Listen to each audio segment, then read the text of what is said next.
The other day when I was at the beauty supply store, I got everything that I needed and I was making my way up to the counter. I wasn't thinking on which aisle I should walk through to get to the front. I just started walking. And as I'm walking, there's hundreds of things on this shelf. But this little tiny bottle of lotion catches my eye. It's a lotion that reminds me of a very significant time in my life. A couple years ago, at a different beauty supply store closer to my house, I was going through the beauty supply store, coming down the aisle, and I saw the bottle of lotion. But these were the regular sized bottles, and when I seen it, it caused a trauma response. It truly triggered me. A wave of different emotions passed over me, and I had a physical reaction to seeing this bottle of lotion.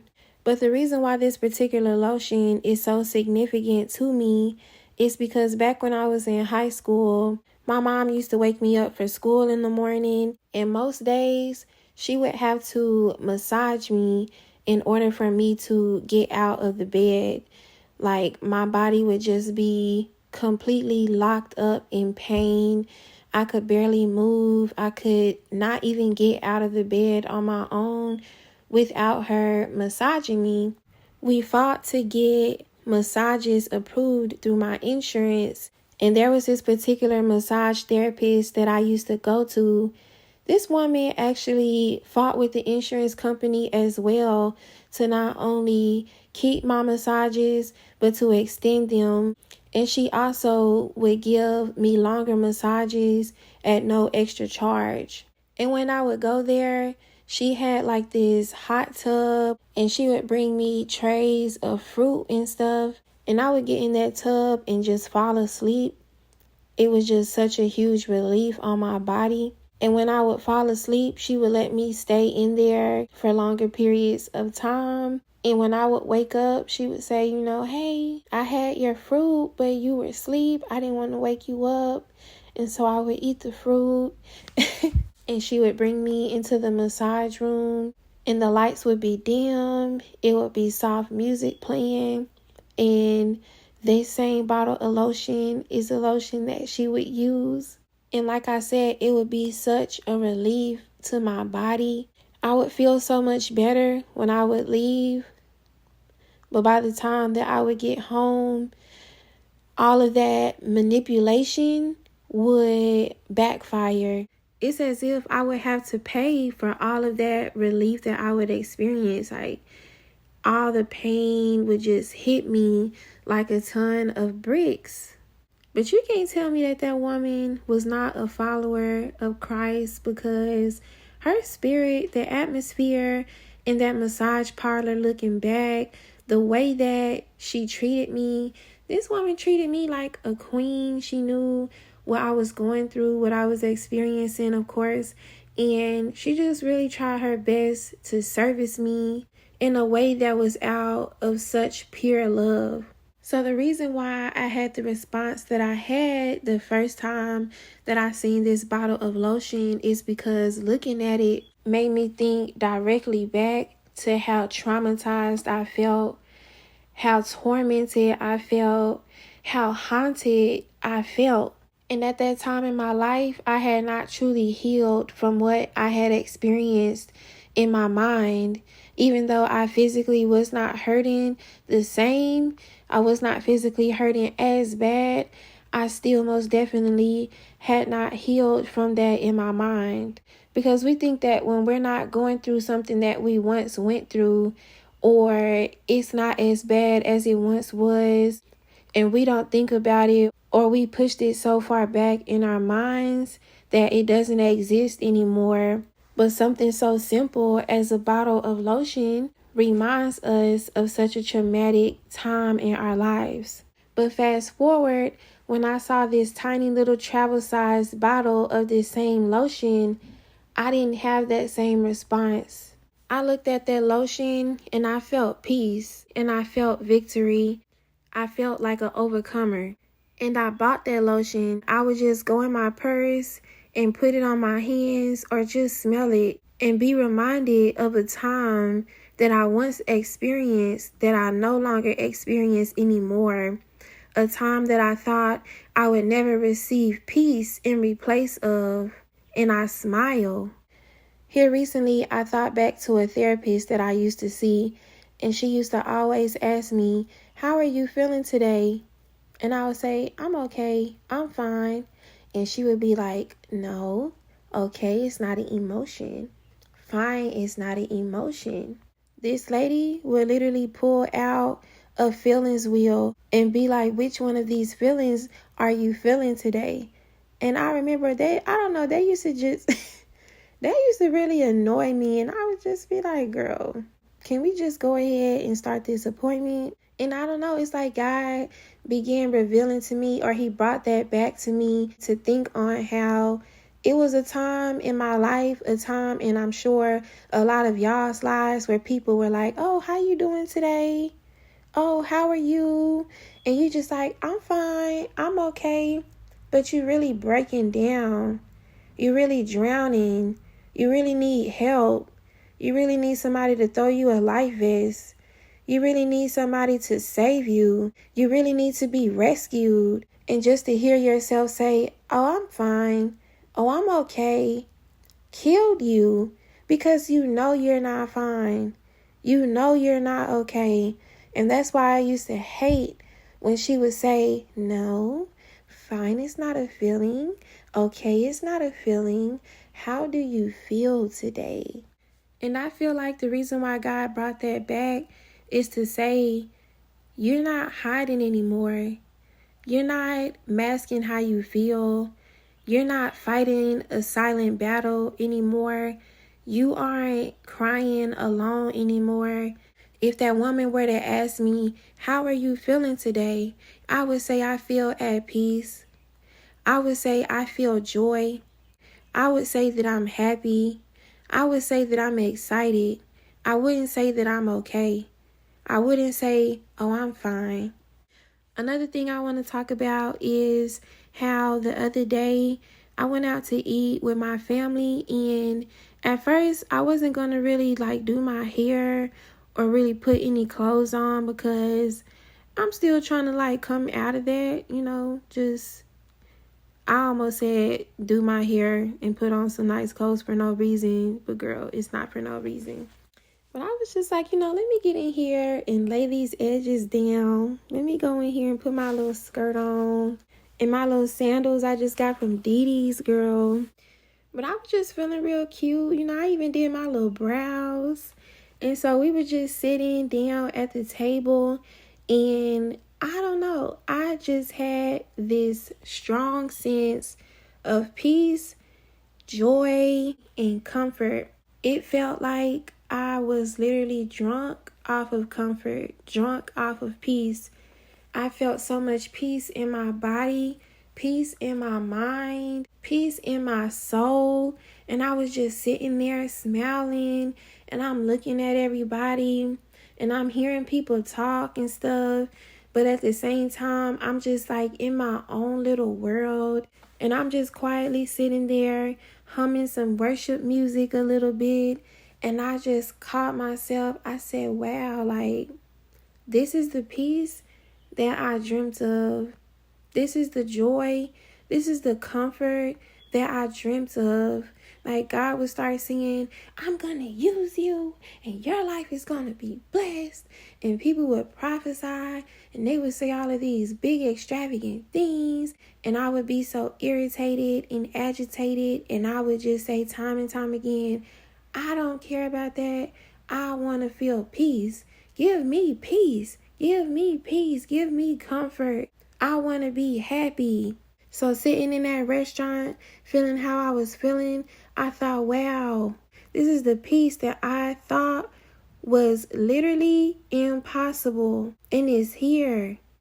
Another thing that God wants me to talk about, this peace, this comfort that I've been experiencing, that some of you who watch this video have been experiencing, is actually spiritual recuperation. And the definition of recuperation is recover from illness or exertion, or the recovery or regaining of something. When I was going and getting those massages, my spirit was exerted to full capacity.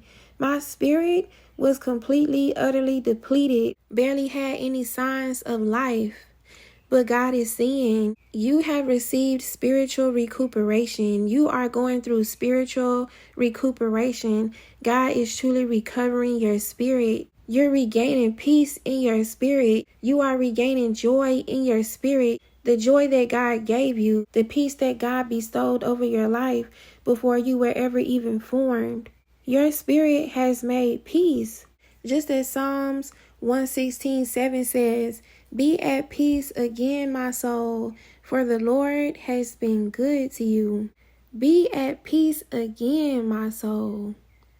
I don't know, it's just something about that scripture right there. For the Lord has been good to you. Return to your rest, because the Lord has been good to you. Your soul has found comfort once again, because it knows that the Lord has been good to you.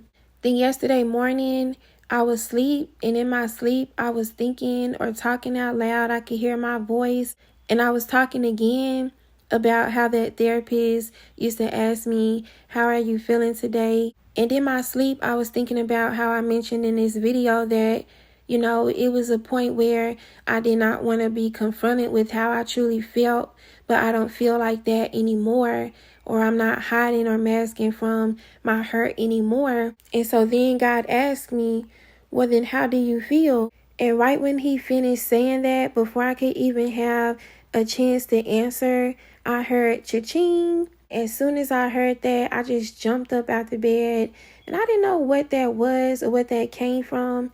But then I looked at my phone and I seen that I had a notification from OfferUp, and that's the sound that the notification makes. But when I heard cha-ching in my sleep, it wasn't related to money. It was related to what I hear in my spirit, cashing out.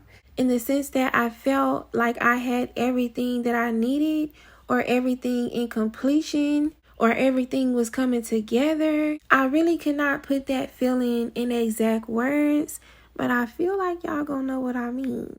It just felt like, ooh, it's go time. A couple nights ago, I was at HEB, and my son just randomly hands me this pamphlet about butterflies, like Texas butterflies. And he knows that I love butterflies, but he didn't know that he was prophesying. He didn't know he was doing the work of the Lord, because a couple days before that, God had brought back this video that I did on transfiguration, and it was the part 2. And in that video, I was talking about butterflies. And of course, even with that, that's a transfiguration in itself. And then last night, I'm walking around, I'm talking to God, and he says to me, your wings are about to sprout. And when he said that, I saw a beautiful life-sized butterfly with huge wings of many colors, and the butterfly was just glistening and sparkling, and I knew that that butterfly represented me. And it was just flapping around in the dark as to represent, before I put you out, and this is a word, before I bring you completely out of hiding, you are already going to be fully produced. You are already going to be totally transfigured. You are going to walk into this new season completely prepared. There will be no spots, no stains, everything down to the fine detail. So then today I'm going down my community post, and I passed this post, and I was not even thinking about this post. I had completely forgot about it. But in the post, it says, I pulled out my phone to record this butterfly, and it came right at me full speed. It was so close, I could have grabbed it if I wasn't so afraid. Listen, that butterfly was huge. That was the hugest butterfly I've ever seen in my life. And I love butterflies, but baby, that one looked like a bird. Then it says, God says, new life is coming full speed ahead. In fact, it's close enough for you to grab.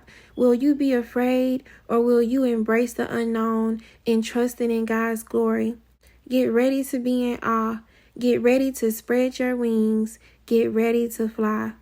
God is saying that there are some people on the brink of a peace that surpasses all understanding. Some synonyms of surpass are outshine, outperform, be better than. Like I mentioned about me sitting at the restaurant, I felt a sense of peace on me that girl laying on that massage table in that hot tub could not have ever dreamt of or imagined. And the reason why I say, or I should say, the reason why God is saying that there are some people on the brink of a peace is because this peace we feel is just a taste of the true peace that's to come.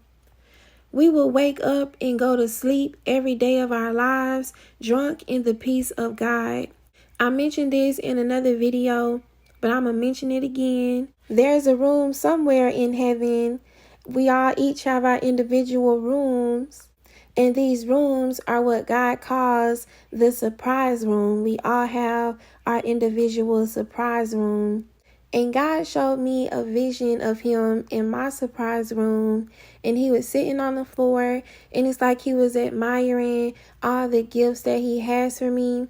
Just like you do when you bought somebody some birthday presents. And you're just so excited to give them their presents. And you can't help but to keep looking at it like, ooh, she gonna love this. He gonna love this. My baby gonna love this. I can't wait till she open up this present and see this toy. I can't wait till he come in here and see this brand new bike. You just keep coming out in the garage and pulling back that blanket. You just keep going to the top of the closet and opening up that box where you hid this present inside because you just can't wait. But God was sitting down on the floor and he had this little bitty box in his hand. And this box could fit in the palm of my hand. So you can only imagine how small this box was in God's hands. And I see that the time is 2:22. Double for your trouble. Ooh. Because this gift is double for my trouble, baby. It's double for your trouble. So he's admiring the gift in his hand. He pulls the top off the box and this bright, bright light shines on his face to the point his face is completely lit up. And he's in awe of this gift. And I asked him, I said, God, what is in that gift? Because that gift is so small compared to all of these gifts in this room. But yet, this is the one that you keep looking at. This is the one that you are in awe of. This is the one that you are so in admiration of. And he said it to me in a way like when you ask your mom and she really don't want to tell you what she got you, but she just so excited.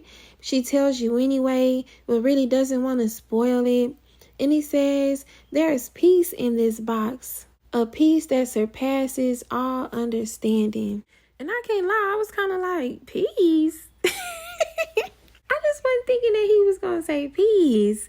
But I was like, okay, Lord, cool. But fast forward, I get it. And I'm not even standing fully in it. We aren't even standing fully in it. But I get it. Because don't sleep. So many of us have experienced a pain that we never thought we could overcome. And some of you are currently experiencing a pain that you feel that even the Lord cannot fully soothe. But I just want to say, let these testimonies that I share minister to your heart. It is possible. Because this peace, like I said already, I could have never dreamt of it.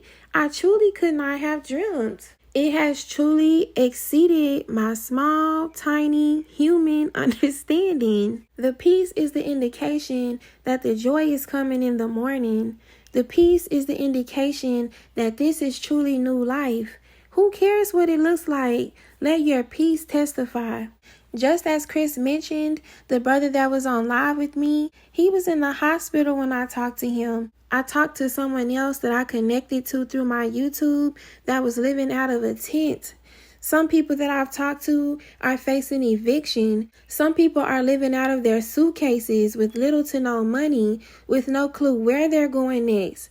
But all of these people had peace. In the midst of situations that would draw people to suicide, draw people to drugs, draw people to depression, They all have peace. Their wings may be cramped. There may be no more room in the tight place that they currently are, but their wings are erupting. Some other words for erupt are break out, burst forth, become visible. It makes me think of a baby with its head birthed, but body still cocooned. Imagine how cramped those little arms are, a fragile tiny baby, yet that baby has to endure the pain and pressure while God brings it forth. And once those shoulders pass, like I said in another video, everybody better be in position because it's coming fast. God says new life is coming full speed ahead. In fact, it's close enough for you to grab. Will you be afraid or will you embrace the unknown and trusting in God's glory? Get ready to be in awe. Get ready to spread your wings. Get ready to fly.